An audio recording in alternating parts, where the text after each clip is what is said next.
Provincial Women's Council mumediate sa reklamong gipasaka sa mga babae nga nanambigit ni Ronda Vice Mayor Ungab.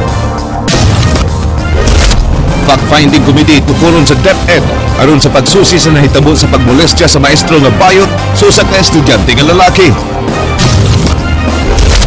Graduating nga estudyante nga babae sa high school gilugo sa usa ka notadong drug pusher, suspect nadakpan. Lista sa mga pulis nga nanalipod sa panagnegosyo sa gidili nga drugas anaa sa Cebu City Police Office. Department of Health may rekomendar sa pagpasaka sa sumbong medical malpractice patok sa medical staff sa Mandawi City Hospital.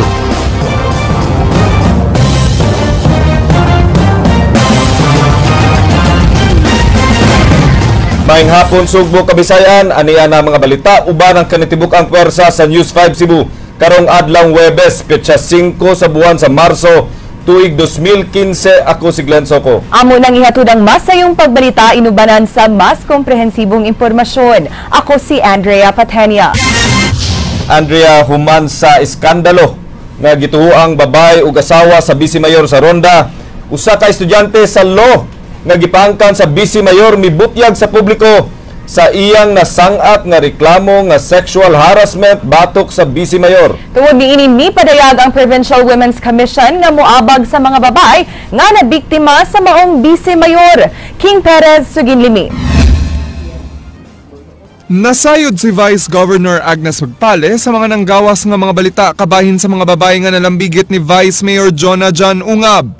Si Magpale nga pangu sa Provincial Women's Commission nagkanayon nga mahimong mumediate ang komisyon sa mga reklamo nga gipasaka sa mga babae nga nalambigit sa Vice Mayor. Dili ta motugot nga panamas-tamasan, no? So, I'm not wa ko nag-awhag nga let's get violent, pero lain-lain man gud og reaction. Human na baniog ang kontrobersyal nga nahitabo sa asawa ni Ronda Vice Mayor Ungab, laing babae mitumaw nga aduna siya reklamo nga sexual harassment batok niini. Estudyante sa law kaniadto ni Vice Mayor Ungab ang nagpaila siyang Facebook account nga si Hot Bullet. Napugo siya sa pakighilawas kang Vice Mayor Ungab nga iyang maestro. Human siya gihulga nga di i-release ang iyang grado kung dili mosugot. May resulta ang maong hitabo sa usa ka anak nga lalaki. Ang iyang gisangat nga reklamo ang napakaron sa buhatan ni Assistant Prosecutor Maria Teresa Casinio. Matod sa Vice Gobernadora nga pangu sa Provincial Women's Commission, mahimo silang mutabang sa mga biktima nga babae ni Vice Mayor Ungab. There were cases, high-profile case, and you knew about that. Gihimo mi kani duol man to diri ang saan to siya, victim ba to siya, katong complainant. Gihimo man tag amicus curiae sa court. Ang decision sa court was for us to be part of the mediation. Sumala sa abogado sa Southwestern University Attorney Inocencio de la Serna Jr., nag-leave si Ungab pagtudlo sa Law Department sukad ni ulbong kontrobersiya batok sa iyang pamilya. Wala gyud mo file. Had there been any complaint on that, we would have acted on it. Mo na na. Kanarabot, mo na. I'm just yeah, he's on leave already. Since katong immediately after the incident. King Perez, News 5. Gihangyo sa usa ka abogada nga dili una sugdan sa korte ang pagdungog sa kaso nga iyang gipasaka batok sa asawa sa Vice Mayor sa Ronda. Leslie Caminadi Vistil, Suginlimi. Wa nay mahimo si Fiscal Isiria Rabilias sa motion for reconsideration nga gisangat ni Attorney Giselle Chu sa sumbong nga iyang gipasaka batok sa asawa sa Vice Mayor sa lungsod sa Ronda. Matod ni Fiscal Rabilias na desisyon na sa iyang buhatan ang sumbong ug gifile na ang kaso ngadto sa korte. We cannot refer it also in court because practically we cannot anymore take any action. So dili nyo dawaton Fiscal? We can accept it, but we are going to say that we cannot resolve or we cannot entertain the motion for reconsideration if they are going to file it. They have still a remedy. They can go to the Department of Justice via petition for review. Gipangayo sa kampo ni Attorney Giselle Chu nga dili una sugdan sa korte ang pagdungog sa kaso. Ang sumbong ni Attorney Chu nga frustrated murder batok sa asawa sa Vice Mayor sa Ronda nga si Pearl Ungab gi-downgrade ni Fiscal Isiria Rabilias ngadto sa slight physical injuries. Sumala sa investigasyon sa fiskal, mismo ang medical legal certificate nga gipresentar ni Attorney Chu mipakita nga walay gikinahanglan nga panahon alang sa medical attention ang bunog nga iyang nadawat, busa nahulog ra kini ubos sa kaso nga slight physical injuries. Matod sa fiskal, katungod sa mireklamo ang gipangayo nga pagpa-inhibit kaniya sa pag-imbestigar sa sumbong apan ulahin na ang tanan. It's their right. It's up to them. But again, my decision is the decision of the entire office.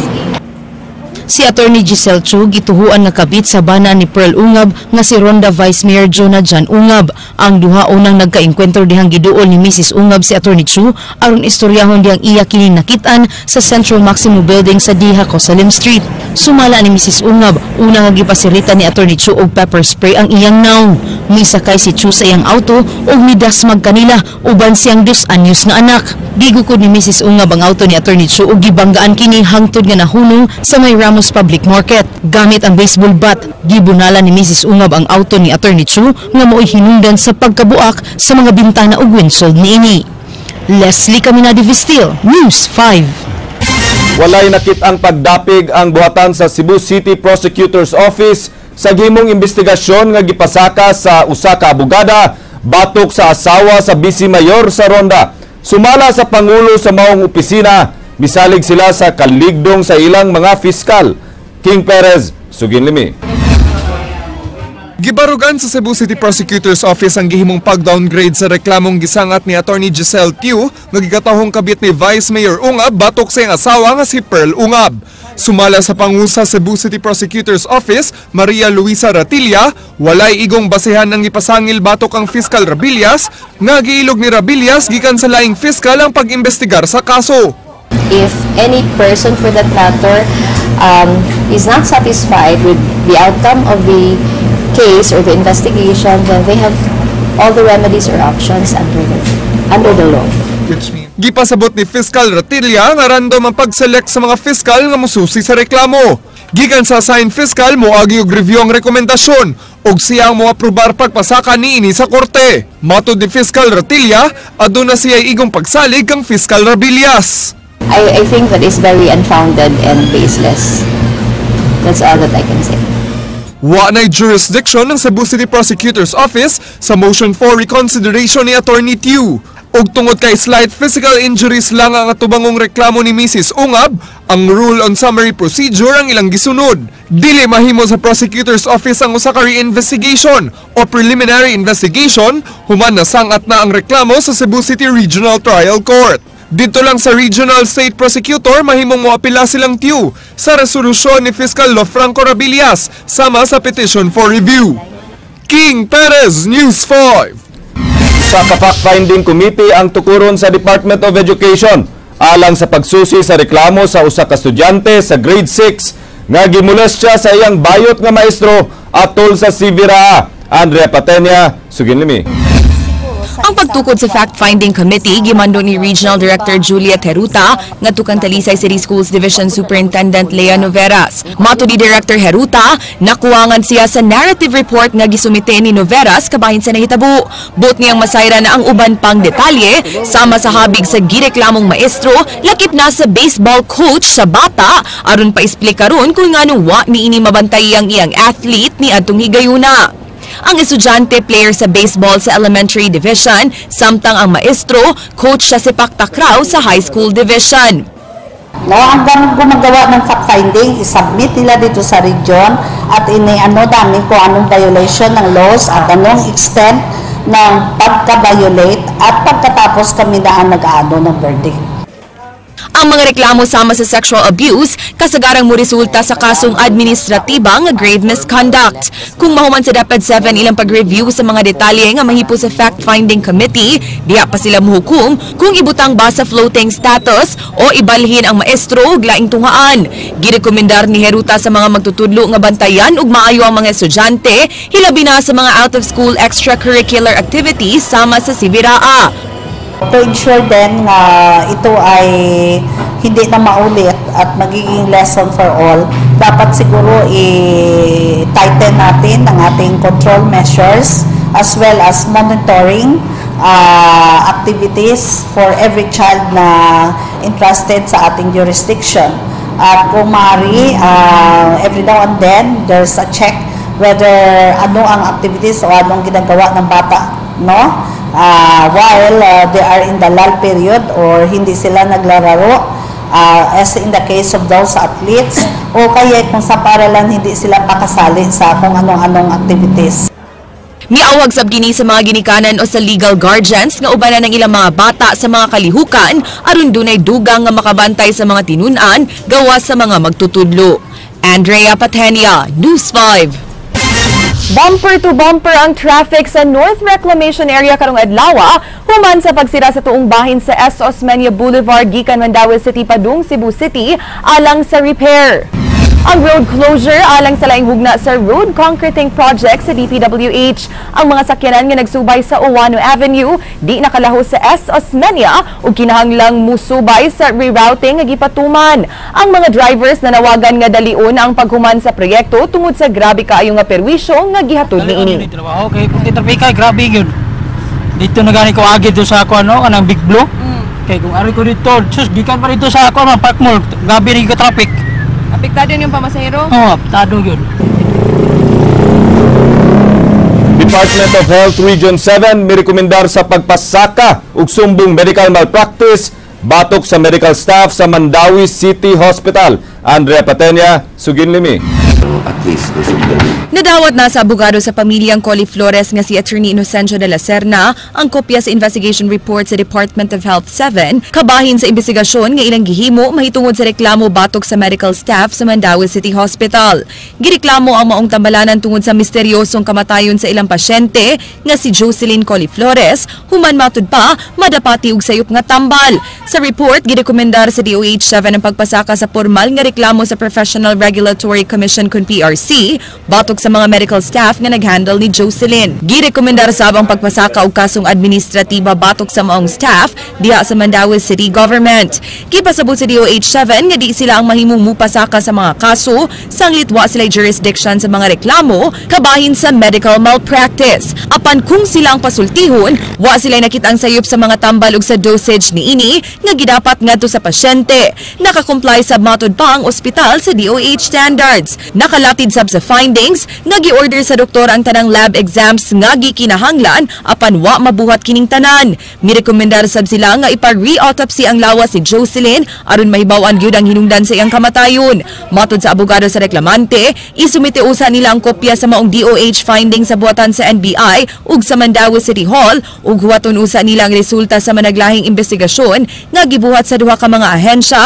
Usa sila musang atog formal nga reklamo sa Ombudsman ug PRC. Apan matud pa, kung di mahuman ang investigasyon sa NBI ug Mandaue City Legal Department ning buwana, mahimong mudiretsyo na lang gyud sila sa pagpasaka sa mga tukmang sumbong. And the recommendation nitugma sa amuang complaint nga pa-filean gyud og civil, administrative and criminal charges against the doctors. In their report also amo ning gamiton, there are names sa uban pang mga nurses o katong nitabang including the security guard. We will also include them and we will make amendments to the complaint. Wala na, desisyon ako wala na ni atrasay. Kung asa mo kukutob, siguro diharap, pero kanya akong desisyon pagpasakaw kaso, ipadayon dyan na akong tadasar ang kutob. Lakip sab sa mga rekomendasyon sa DOH ngadto sa Mandaue City Hospital, mao ang pag-perform sa tanang lab tests, samtang naa pa sa emergency room ang pasyente ug wa pa mabalhin sa ward. Pag-categorize sa pasyente isip emergent, urgent o non-urgent, pagsunod sa 4-hour standard waiting time sa mga pasyente sa ER ug pag-issue sa naka-discharge summary aron malikayan nga maglibog ang mga pasyente. Andrea Patenia, News 5. Alang sa mas epektibong pagpangandam sa katalagman, gilusad sa Office of the Civil Defense ang bag-o nilang proyekto tali sa Smart Communications nga mao ang info board. Ubos sa maong proyekto ang Smart nang mupadala og text messages sa tanang local government executives bahin sa emergency response. Ang mga monitoring agencies sama sa PhilVolts ug Pag-asa mo'y mupadala og advisory ngadto sa OCD bahin sa mga katalagman sama sa bagyo ug linog. Isummarize dayon kini sa OCD diin ilang ilakip ang ilang precautionary measures ug i-forward dayon sa SMART. Ang SMART na dayon ang mupasa sa final message gikan sa OCD ngadto sa mga local government executives sa mga apektadong lugar. Kasi ang communication is part of risk reduction. Without communication, wala. Hindi tayo makapigay. Mas maraming madidiskrasya. Now, what we want here is the widest dissemination. Hindi lang ano. Usa ka inilang drug pusher sa Barangay Maribago na dakpan sa usa ka buy-bust operation. Ryan Sorote, Suginlimi. Nalantig sa tambalanan ang level 3 drug pusher sa Barangay Maribago, Dakbayan sa Lapu-Lapu nga si Bebot Godines. Human na po silan sa Lapu-Lapu City Intelligence Branch at sa usa ka buy-bust operation sa sitio Dagat pasados 11 kagabi. Gingon nakamatigod si Godines nga pulis ang iyang katransaksyon og mibunot sa iyang gitakin nga kalibre 45 og mitiun sa poster buyer. Aptik nga nakapaboto ang kaubang pulis sa poster buyer og naigo sa walang nga abaga si Godines og nahagba. Instead of fleeing kay naapa man siya sa iyang motor, or instead of surrendering, he instead gibunot pa sa iyang pistol na .45 caliber. Gawa sa pistola, nakuha sa dinakpan ang 36 ka mapakete sa gituang shabu nga tag 200 o 500 pesos nga tanan mo balor og kapen 100,000 pesos. Dugay na nga naa sa watchlist si Bebot Godines sa Mactan Police Station nga gipanguluhan kaniadto sa bagong hepe sa CIB nga si Senior Inspector Benigno Rosarale. Ang iyang style man god changing of modes ba. Karon mo transact sa diha sa ilaha. Dahil times nga saboto niya ang iyang sabot. Ryan Sorote, News 5. Kapin sa 1 milyon ka pesos nga balor sa shabu na sakmit sa kapulisan sa managlahing operasyon. Usa sa nadakpan ang giilang nga supplier og shabu sa mga bukirang barangay sa Sugbo. Leslie Caminade Vestil, Suginlimi. Dili mo minusaw sa kamilyon ka pesos ang kantidad sa shabu nga nasakmit sa kapulisan sa usa ka buy-bust operation gikan sa notadong drug pusher sa bukirang barangay sa Dakbayan sa Sugbo. Nakuhaan sa kaidsot og gibana-bana nga 85 gramos ang usa ka Danilo Arcilia alias Boy nga taga Pungol, Sibugay. He told us, sir, sa walang bato, but based sa among surveillance, sir, amo pa ning i-discover og maayos kay tagap din mismo sa ilang balay sa mao na ang among nakuan sa mao na nga nakuha ginamo siya sir. Mato ni Inspector Aver Gonzado, ilang gisuta kung diin gikan ang mga shabu nga gipamaligya ni Arcilia. Si Arcilia giila nga distributor sa shabu sa Barangay Guba ug Pungol, Sibugay. Kini mao na ang ikatulong higayon nga siya nadakpan tungod sa pagnegosyo og shabu. Gusto na kaghat mo nga musudan ni nga negosyo. Kung ako tungod atong sa mamatay masakit to. Makuhain pang Samtang sa Pardo Police Station, wa na makadagan ang usa ka Randy Sabiliano dihang giserve ang usa ka search warrant sa iyang gipuy-an sa City Laguna, Barangay Basak, Pardo. Matud pa sa hepe sa Pardo Police Station, Senior Inspector Humubuno Sayon, dugay na nilang gipanid-an ang pagpamaligya og shabu ni Sabiliano hangtod nga nakakuha sila og search warrant. Kuan mo gud kining kang ilamang lugar gud dapita is sikit kayo. So ang mga silingan natingala nga may klase-klase mga tao magsuod gawa sa ilang balay nga wasla kaila. Usually di po dagadin hamon nga among ipanigdan adto among itong kanda kang surveillance sa tuwang mga tao. Ilan nakita nga namaligya ko na og shabu. Apan gihimakak ni Sabiliano ang pasangil bato kaniya. diyan mo na daan pagkuhan mo ito. Pagkuhan nila, nilahan naman ko naman. Pero dugay na ka na negosyo ng bugas. Kaya magawa, pinang badi ko saan na. Leslie Caminade Vestil, News 5. Kapulisan miawhag sa publiko sa pag-report sa ilang buhatan sa mga pulis nga nagpaluyo sa negosyo sa gidili nga drogas. Bagong listahan sa mga police drug protectors gitunol ngadto sa ilang buhatan. King Perez, Suginlimi.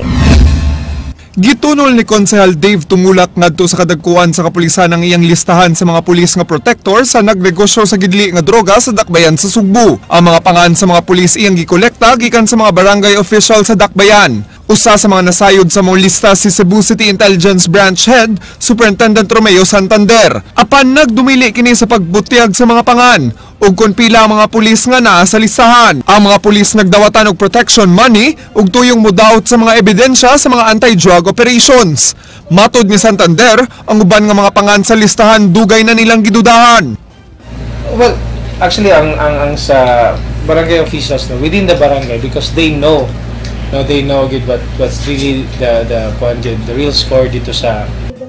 Ang mga pulis nga nasa listahan tangtangon silang mga assignment ug mahimong magatubang sa sumbong ug pagkataktak sa serbisyo kung mapamatudan nga tinuod ang mga aligasyon. Nanawagan usab si Santander sa publiko nga mosumbong sa ilang buhatan sa ilang nahibawan nga mga pulis nga drug protector. Mananggi kwansa sa inyo nga, mananotion sa mga public nga, siguro ang pag-relieve is not enough. No? Wala okay. Siguro within the, magbalik-balik sa mangyapon.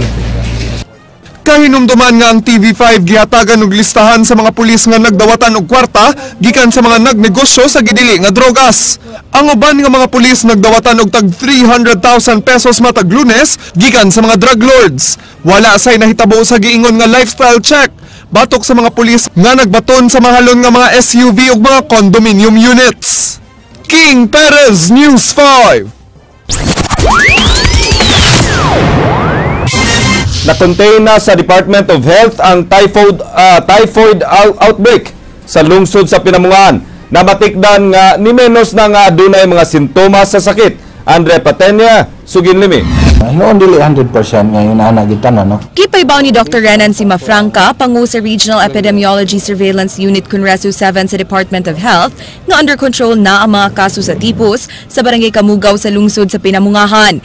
Gideklarar ang typhoid outbreak sa maong lugar, human 7 ang nagpositibo sa sakit, 2 ang namatay, samtang dunay laing 40 ka suspected typhoid cases nga natala. Ang namatay giilang nga si Marivic Makalipay ug Eduardo Caniban. Na-admit gihapon sa tambalanan sa dakbayan sa Sugbo ang manghod ni Makalipay nga nanginahanglan og operasyon. Admitted pasab ang 2 ka anak ug silingan ni Caniban nga pulos na sakit sa tipos. Sa pagbisita sa DOH sa maong dapit kagahapon, usa na lang ka residente ang nadugang sa lista nga posibleng dunay tipos human kini hilanti. Apan matud ni Simafranca, ang trend karon di nasama sa miaging semana nga kanunay nga nagsaka.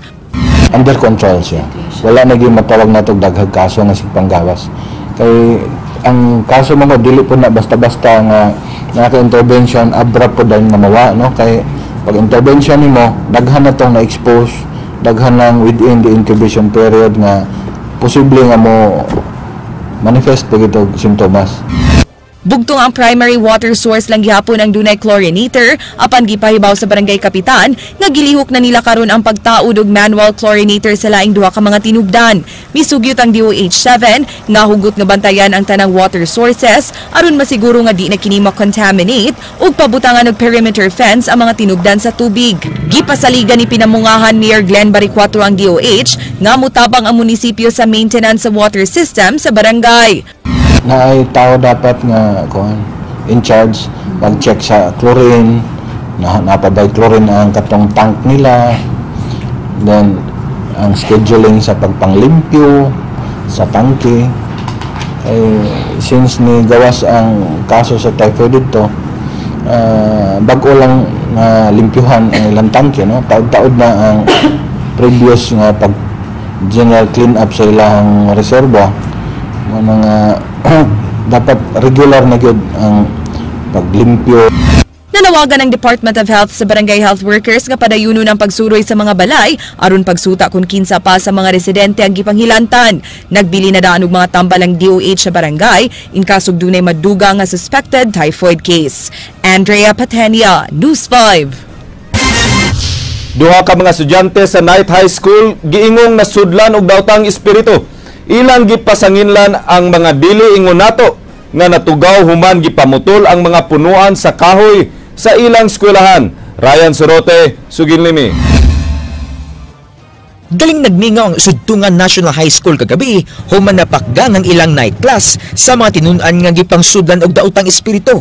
Pasado alas 8 kagabi kalit nga miring ang bell sa tungaan ug napawong ang suga. Pagbalik og siga, nagkagubot ng usa ka classroom, diyang kalit nga nagwala og nanukmag sa iyang kauban ng usa ka lalaki nga tinunan. Kung sa nasuko mo na siya. Sa yung classmate niya, nasudlan na to. Kusog og way saktong pangisip ang estudyante nga ilang gituan nga nasudlan og daotang espiritu. Midagan sa stage ang estudyante og miduol sa punuan sa kahoy nga iyang gisuk magsukmag og istorya. Nahunong ang klase sa tibuok eskwelahan og nangaytabang sa mga mananambal og pastor ang mga magtutudlo. Samtang gitabang ang nagwala ang estudyante, lain na usab ang gingong nasudlan sab og daotang espiritu. Kusgan man kasi kusgan niya. Pas gabi ba katong mobile pod. Kusgan kayo ng ang mata mo di na normal bitaw. Mag-alas 10 sa gabi na dihang napakgang ang duha ka mga batanon. Sa miaging adlaw, babaeng estudyante ang gikatahong nasudlan usab og daotang espiritu. Matud nila, nakabaton kinig talagsaon nga kusog nga bisan sa iyang pagkababay. Yano ra ni ining gilabay ang mga lingkuranan. Ilang gipasanginlan nga natugaw ang mga dili ngon nato human gipamutol ang mga karaang punuan sa kahoy sugod ni atong miaging tuig. Dunay mga istorya nga taw-an ang daan na eskwelahan og gisamot kini tungod sa pagpamutol sa mga kahoy. Matud sa mga istorya, sa miging tuig, namatay ang kanhi principal sa eskwelahan nga mo'y nagpaputol sa usa sa mga karaang kahoy sa compound. Apan suma sa usa sa mga ginikanan sa mga nasudlan og espiritu nga naglain lang ang pamati sa iyang anak. Tinuod man o dili, apan aminado ang mga residente labi na mga tinun-an ni imong tungaan nga doon na joy mga tingalahan nga nahitabuan imong lugara. Katong wala pa mamutol, wala mo gina itabo. Ya karon naa nya kana diha dak kanang bag-o giputol kay mom nay silbi pinakadako nga Jermelina nga giputol gyud. Ryan Sorote, News 5. Mayor sa Santa Fe ug mga kauban gipasakaan og sumbong sa usa ka British atubangan sa Visayas of the Ombudsman. Madin Sabang, Sugin Limi. Mga reklamong direct bribery, unlawful arrest, arbitrary detention ug perjury mo'y atubangon nilang Santa Fe Mayor Jose Esgana, SPO4 Carlos Condido ug PO3 Marino Cajes. Ang sumbong gipasaka sa usa ka British nga si Christopher Alexander atubangan sa Visayas Ombudsman. Ang British gibadlong ug gipadakop sa mayor human mikural sa bahin sa Bantayan Airstrip nga giangkon sa British nga iyang giabangan gikan sa pribado nga tag-iya. Ang British mialigar nga nangayo si Mayor Esgana kaniya og 1 million pesos aron mahanay unta sa usa ka public-private partnership tali sa Civil Aviation Authority of the Philippines CONCAAP ug sa British. Gihimakak ni Mayor Esgana ang mga pasangil. We ask for their preventive suspension upon the finding of the corresponding information, so that in the course of the investigation, these people who are misusing their functions or duties as a municipal official could not be abused by them anymore or utilize their functions in order to harass or intimidate. Absolutely untrue, absolutely not na. Kulit siya, ini sobra ka malisyoso nga nga how come nga maabos ako to kami yung ranking, no? Saya din yung kakawang king, no? Isang galing sa mga establish ni ranking, mga restaurant or food, mga kwadya. Mabayan po king, dinari ko, matigay ko mga ayog libre, no? Madin Sabang, News 5. 7 ka oras, una na paong sa mga bombero ang sunog sa kasagbutan sa Beverly Hills, Barangay Lahug, Dakbayan sa Sugbo. Pasado alas 11 kagabi na alarma ang grass fire. Naglisod ang mga bombero sa pagpaduol tungod sa kabakilid sa nasunog na kasagbutan. Ang gibiyaan nga daob ang gituuhang hinungdan sa sunog. Pirmi siya mga sunog, may tabo na siya, ingaron nga panahon na. Luri ka nating init. Mo may ilang idaob-daob. Ipahigayon karong Martes sunod semana ang gitawag nga adlaw sa mga mabdos kini sa ulugon sa Philippine Obstetrical and Gynecology Society.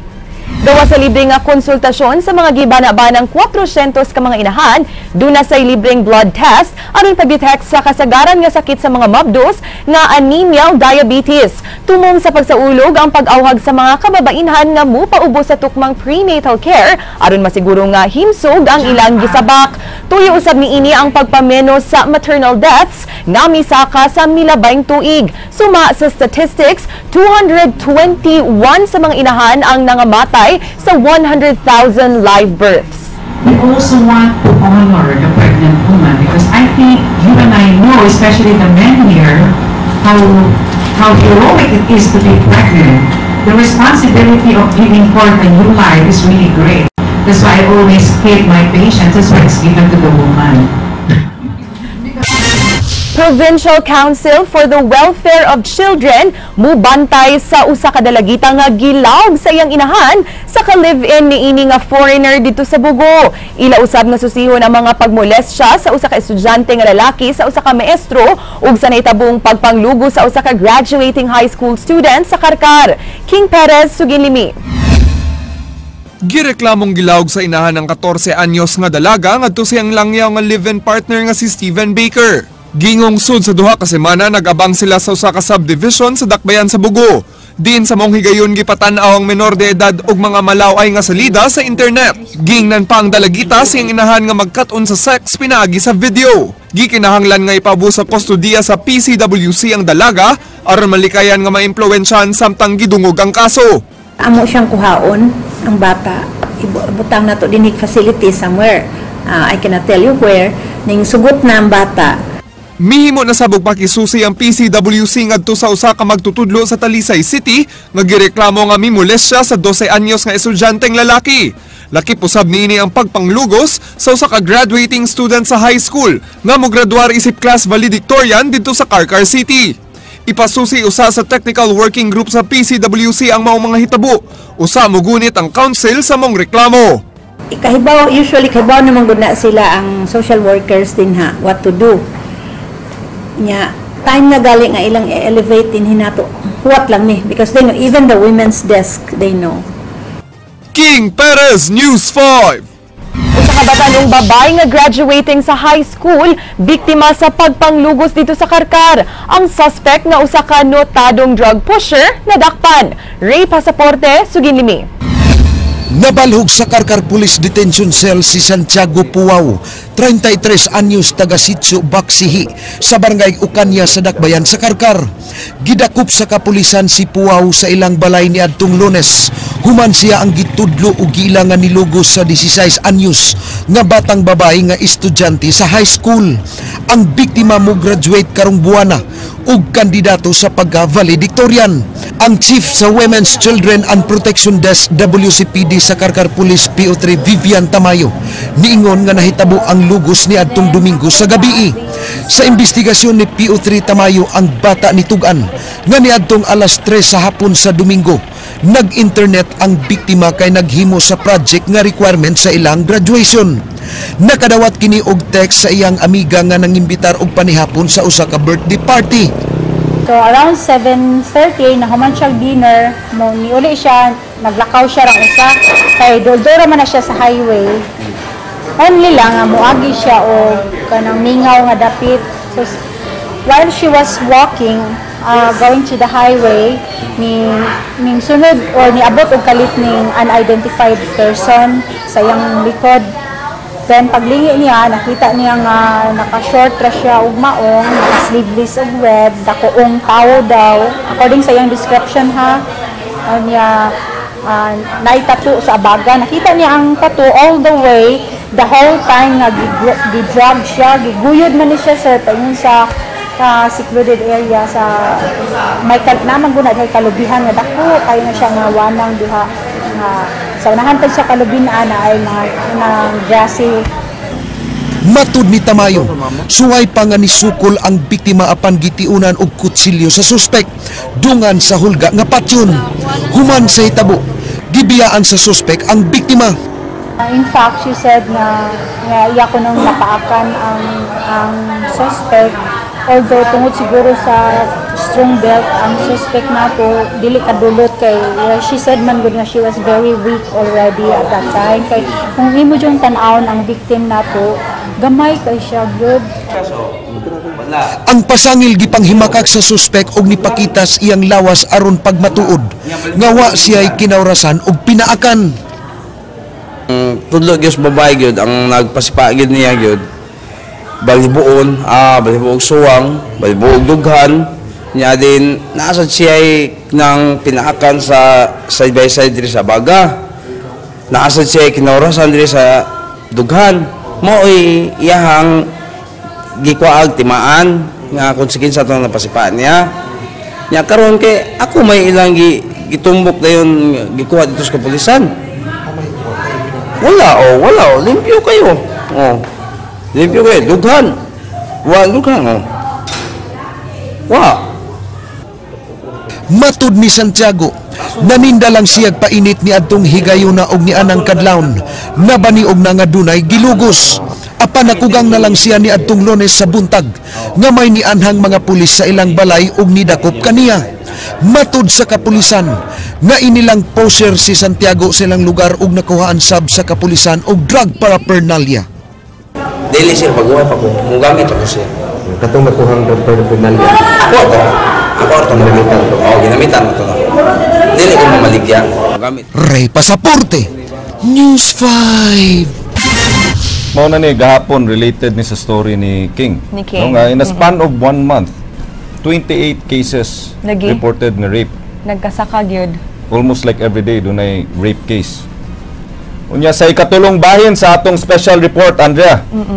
Unsay epekto sa sexualidad sa usa ka tawo sa iyang unang sexual nga kasinatian. Inay usa ka sagrado nga buhat Glenn nga gisaulog sud sa kaminyuon unsay hinungdan kun nganong na usab na ang panglantaw sa katilingban ug may resulta sa mga sex crimes. Ani ang part 3 sa special report ni King Perez.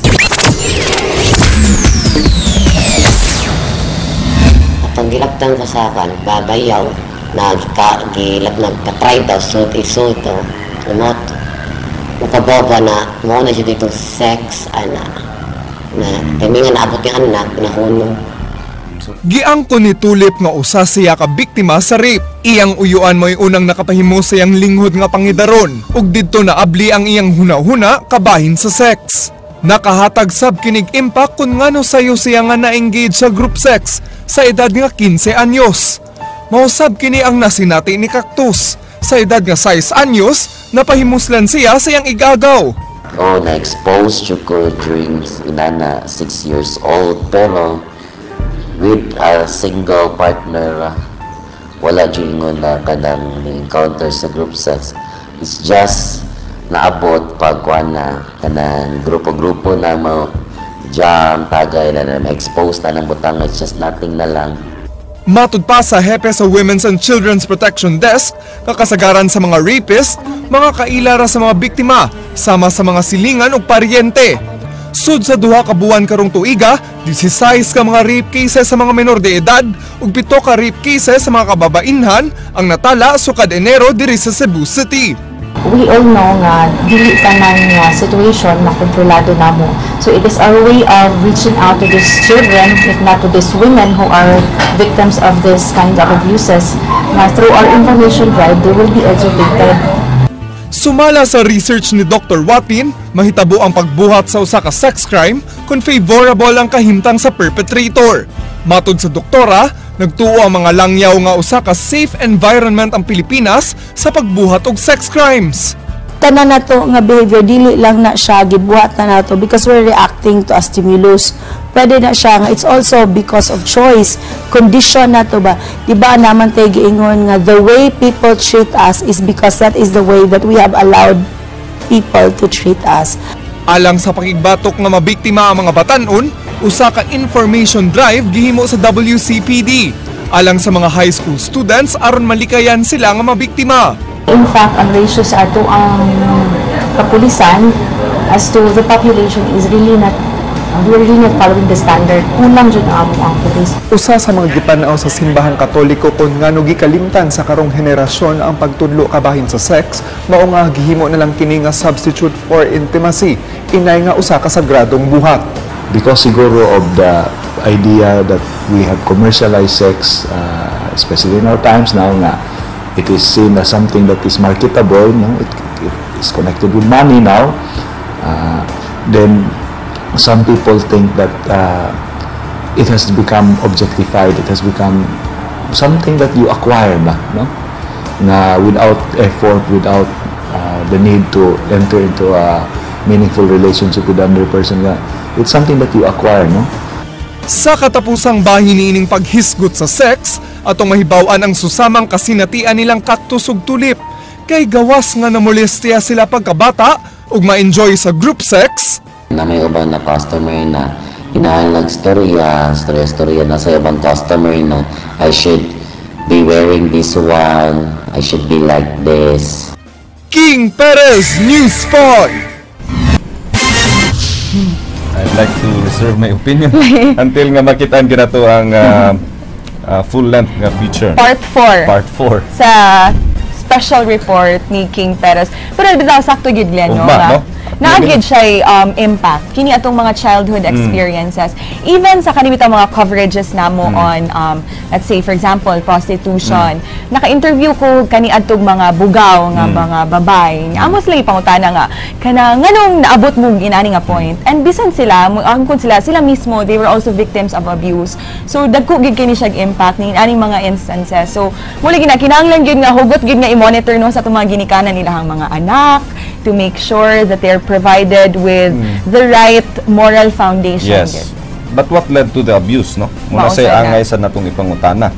Okay, common naman kayo ng mga abuse nga rin sa mga batanon. But what influenced the abuser to the abused? Matubag na ugma sa part 4 sa special report ni kapatid King Perez. Maugkad to ang mga balita sa Aksyon Bisaya. Kinisiglan sa ako. Dagang salamat. Ako si Andrea Patania. Bisan asa, bisan kanusa. Kapatid. Kaya di lang kutob sa balita. Aksyon!